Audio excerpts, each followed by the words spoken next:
Assalamualaikum warahmatullahi wabarakatuh. Ananda peserta MPLS yang berbahagia. Sebelumnya Bapak akan memperkenalkan diri Bapak. Nama Bapak adalah Pak Basril, Wakil Kepala Sekolah Bidang Kurikulum. Di hari yang ketiga ini, Bapak diberikan suatu materi yang harus kita sampaikan ke Ananda semua adalah tentang cara-cara belajar yang efektif. Namun sebelum itu, kita tentunya harus paham dulu apa yang dimaksud dengan belajar efektif itu. Nah, dari segi bahasa adalah bahwa belajar yang efektif itu adalah suatu proses belajar yang tepat guna. Tepat guna itu artinya adalah sama dengan tepat sasaran. Sehingga dalam kegiatan proses belajar yang kita lakukan itu akan bisa memberikan suatu pemahaman yang lebih baik, akan mampu memberikan kecerdasan yang lebih baik, sehingga nantinya diharapkan bisa memberikan perubahan tingkah laku dalam kehidupan kita sehari-hari. Nah, perubahan tingkah laku yang dimaksudkan di sini adalah tentunya adalah suatu perubahan tingkah laku menjadi lebih baik. Untuk mencapai hal itu, tentunya diperlukan beberapa tips yang berguna bagi kita. Yang pertama itu adalah belajar kelompok. Dalam belajar kelompok itu tentunya akan menjadi lebih menyenangkan karena kegiatan belajar kelompok itu bisa kita lakukan di rumah bersama teman-teman kita. Dalam kegiatan itu mungkin juga bisa didampingi oleh orang tua kita, oleh bibi kita, oleh paman kita.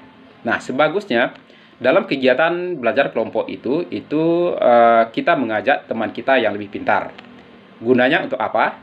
Itu adalah agar kita bisa ketularan pintarnya. Tips yang pertama. Kemudian tips yang kedua itu adalah rajin untuk membuat intisari dari pelajaran. Nah, artinya adalah bahwa di bagian-bagian pelajaran yang penting itu kita selalu membuat catatan-catatan kecil, resume dari pelajaran itu, dari inti pelajaran itu, sehingga nantinya catatan-catatan yang kita buat itu bisa kita bawa kemana-mana, yang sewaktu-waktu bisa kita buka juga. Jadi kita akan selalu ingat apa intisari dari pelajaran yang sudah kita lakukan. Tips yang ketiga itu adalah membuat perencanaan yang baik. Nah, suatu hasil akan maksimal itu jika jika dilakukan dengan suatu perencanaan yang baik. Jadi proses perencanaan yang baik. Artinya begini, kalau misalkan kita mendapatkan hasil yang tidak maksimal, berarti kita mungkin harus memperbaiki cara kita atau kegiatan yang kita lakukan itu, sehingga mungkin bagian-bagian yang tidak maksimal itu akan menjadi lebih maksimal. Jadi itu harus kita rencanakan.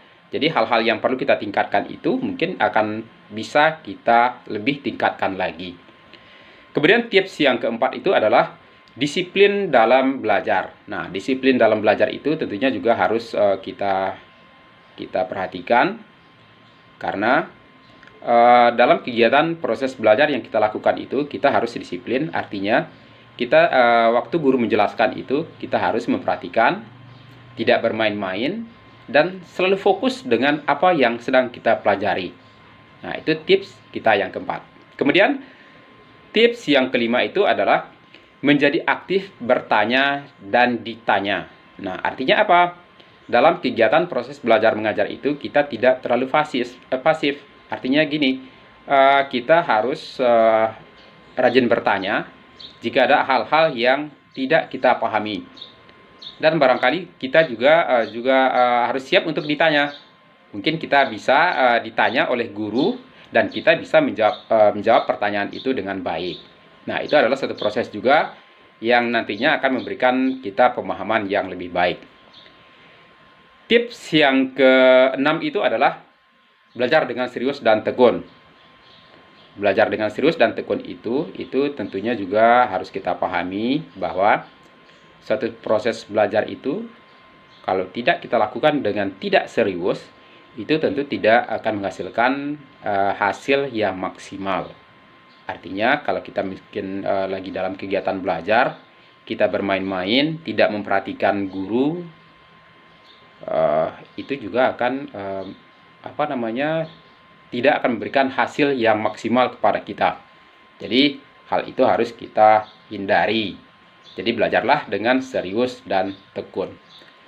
Tips yang ketujuh adalah hindari belajar berlebihan.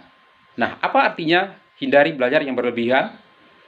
Biasanya pada kebanyakan dari kita itu akan belajar habis-habisan itu pada saat akan ujian saja.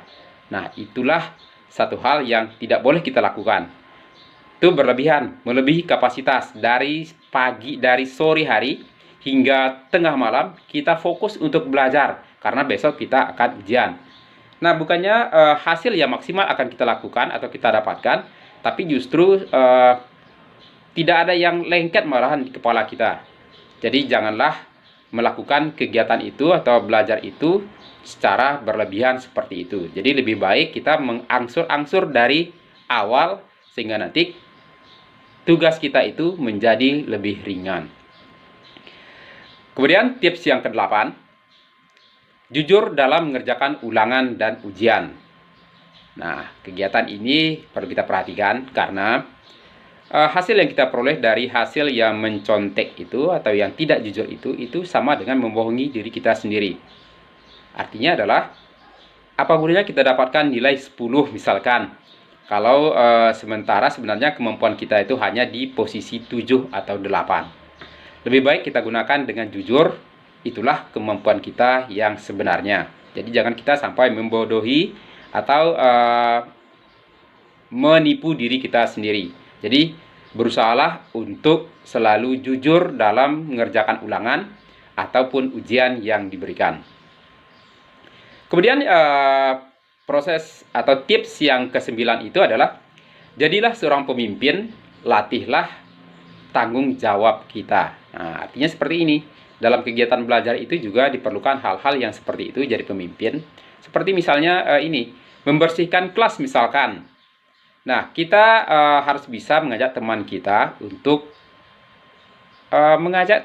membersihkan kelas misalkan. Jadilah kita seorang pemimpin. Artinya kalau kita mengajak teman kita, ayo teman-teman kita bersihkan kelas. Nah, itu kan artinya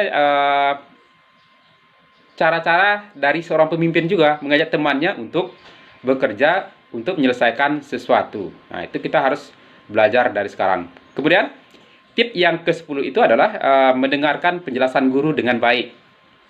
Menjelaskan penjelasan guru dengan baik itu adalah suatu proses atau tahap yang harus kita perhatikan. Artinya dalam kegiatan proses belajar mengajar itu kita tidak menjadi siswa yang tidak serius, yang selalu bermain-main, katakan misalkan, atau dalam situasi yang sekarang ini, misalnya karena kita sudah punya HP semua, itu banyak di antara kita yang menggunakan HP atau bermain-main dengan HP pada saat guru menjelaskan sesuatu. Nah, tentunya apa yang dijelaskan oleh guru itu tidak akan bisa masuk ke dalam otak kita, sehingga tentunya penyerapan kita dengan materi yang diberikan oleh guru itu juga akan menjadi tidak maksimal. Nah, itu untuk diperlukan atau diperhatikan dengan baik. Kemudian tip yang ke-11 adalah jangan malu untuk bertanya. Kebanyakan dari kita itu kadang-kadang Bapak juga tidak tahu alasannya kenapa tidak suka untuk bertanya. Padahal bertanya itu perlu untuk kita lakukan kalau kita tidak paham dengan sesuatu. Ini sudah kita tidak paham, kita tidak bertanya, maka akan menjadi semakin tidak pahamlah kita dengan materi yang disampaikan oleh Bapak atau Ibu guru. Tips yang ke-12 itu adalah mengerjakan PR. Nah, PR itu adalah suatu kegiatan tambahan yang dilakukan atau yang diberikan oleh guru untuk kita bisa mendapatkan satu pemahaman yang lebih baik. Jangan PR itu kita kerjakan di sekolah dengan mencontek sehingga kita tidak tahu di mana letak kelemahan kita. Nah, kalau kita kerjakan sendiri, kita akan lebih tahu di mana kekurangan kita sehingga nanti bisa kita atasi di mana letak kekurangan kita itu. Tips yang ke-13 itu adalah selalu mengulang pelajaran yang sudah diajarkan. Nah, kegiatan ini harus kita lakukan karena pembelajaran yang berulang-ulang kali kita lakukan itu akan menjadikan sesuatu itu menjadi lengket di kepala kita. Yang artinya kalau kita sudah mengulang-ulang pelajaran, itu pelajaran itu akan menjadi lebih lengket dia, jadi tidak akan hilang-hilang dia. Itu harus kita lakukan dengan baik.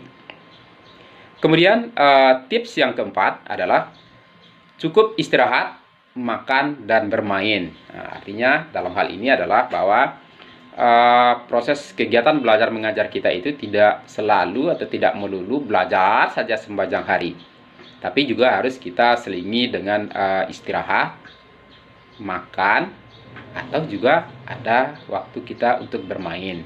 Jadi kapan waktunya untuk belajar, kapan waktunya untuk makan, kapan waktu untuk bermain, dan kapan waktunya istirahat, juga harus kita lakukan istirahat.